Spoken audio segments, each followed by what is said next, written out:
Honduras News. HND informs you. Pay attention to the following news report.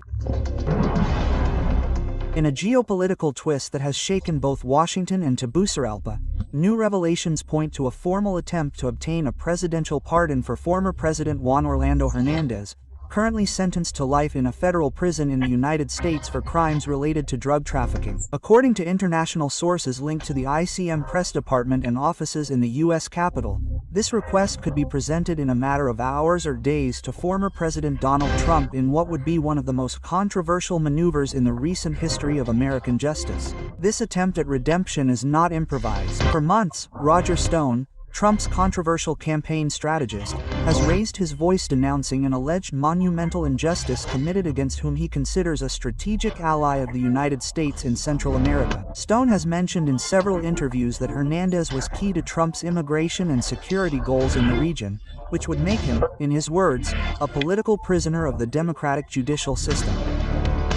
They would be presenting a visa to our country in the coming days. But here there is a precedent. As I say, they have already granted a visa. To the president's mother, Mrs. Elvira Alvarado, the mother of President Juan Orlando Hernández, and who has also said that she has requested a visa for herself and her daughters, is the wife of former President Juan Orlando Hernández. So, everything indicates that now this procedure is to request a pardon from President Donald Trump for former President Juan Orlando Hernández. The strange thing is that no authority here from the Foreign Ministry, no one from immigration has made a statement regarding the visa that has been granted to the mother of former President Juan Orlando Hernández.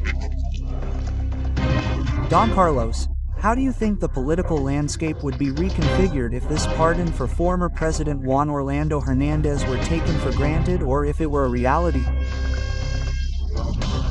Well, this could actually lead to some recomposition of political forces.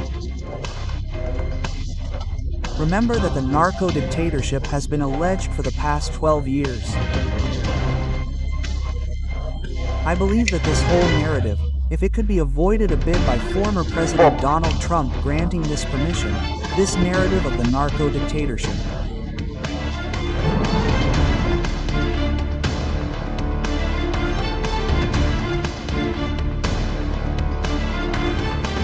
The pardon request could reach Trump's desk through 3 channels.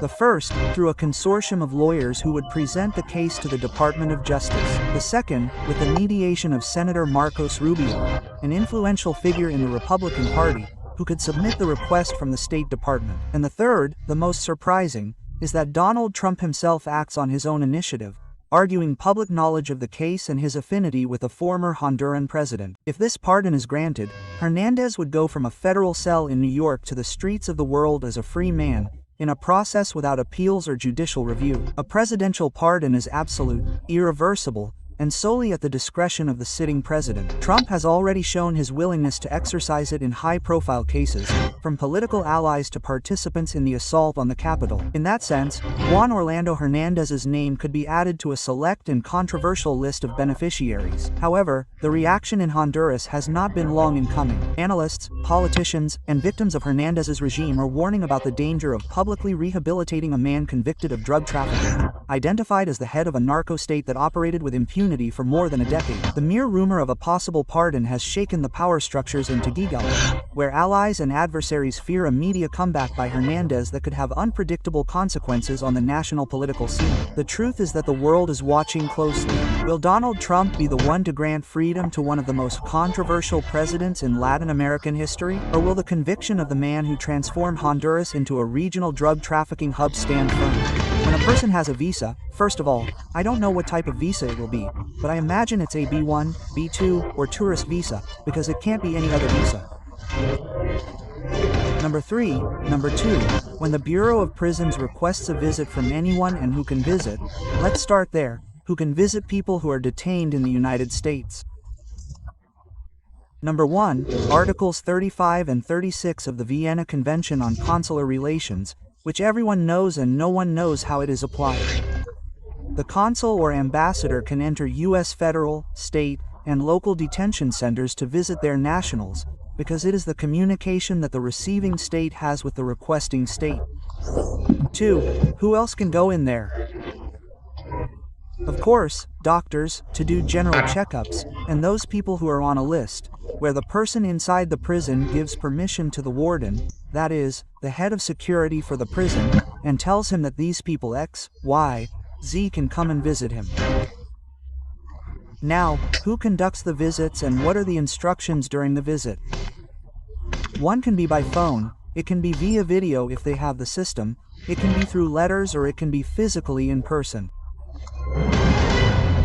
At the heart of Honduran politics, a new form of corruption has emerged under the leadership of former President Manuel Malaya. It is no longer about suitcases full of cash or contracts that are overpriced on the surface. No, what Celaya perfected was a legalized architecture of embezzlement disguised under lofty labels such as social funds and community grants. Under this welfare facade, the political clan built a network of favors, bought loyalties, and illicit enrichment, financed directly by the public treasury. The mechanism is perverse in its simplicity.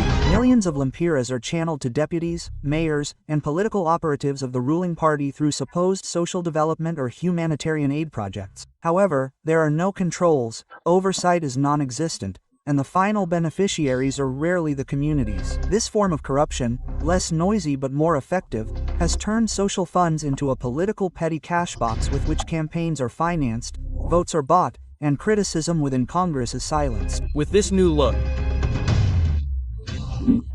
today, Mel Celaya and Rick C. threw Minister Cardona and Congresswoman Isis Cuya to the lions.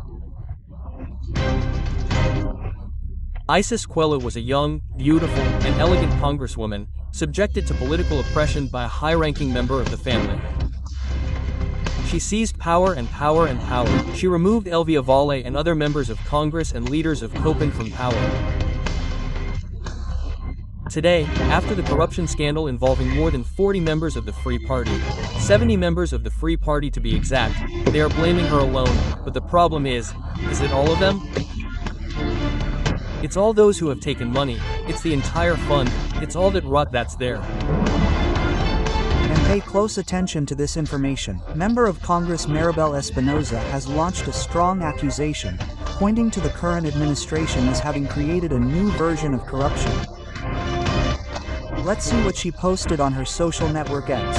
What I've been saying is that Mel is the architect so that the executive and legislative branches could create a new version of corruption under the guise of a social fund and subsidies. The Social Fund for Development and the so-called subsidies have been used to consolidate the power of the Free Party. Some internal reports from Congress and multilateral organizations warn of a triangulation of resources between sham NGOs, pro-government deputies, and phantom suppliers, all under the shadow of Mel, who, although he does not hold formal power, acts as the great puppeteer behind the scenes. The sophistication of this model has allowed the Celaya clan to avoid legal scandals, maintain its influence, and directly stain itself. The most alarming thing about this new version of corruption is its structural effect. It destroys public confidence in social investment, sabotages real community development, and normalizes the patronage-based use of public money. Instead of building schools, health centers, or rural roads, the funds end up converted into political perks. Thus, while the country cries out for transparency, the Celaya model demonstrates how corruption can mutate, disguise itself as social justice, and perpetuate itself with a populist smile. Since the beginning of March of this year, the Honduran justice system has maintained its strategy of attacking officials of the current government from hiding. This Sunday, he shared a new video to ask the President of the National Congress, Luis Redondo, to submit his immediate resignation due to the alleged corruption scandal due to the irregular management of the social fund. Romeo Vasquez tells Luis Celaya, "Today you knelt before the power that you once swore to fight. If you have an ounce of dignity left, resign." We demand the immediate resignation of Luis Redondo. The people have already unmasked you. You yourself said that social funds were corruption, that they were a mafia of power, and you were right. But look at yourself today. The one who presented himself as the father of the moral nation ended up becoming the manager of the round business of corruption. From Congress he distributes millions without law, without control, without shame. And according to you, looting with elegance is serving the people. You say that the money was for social assistance, but it was the most vile lie and crime. They said it was for the poor and it was for the political campaign of Rix and Ramon. The homes of the poor. The hospitals continue to fall apart without medicine. Thank you for tuning in to our channel. Remember to activate the notification bell and subscribe so that you are informed about the latest reports.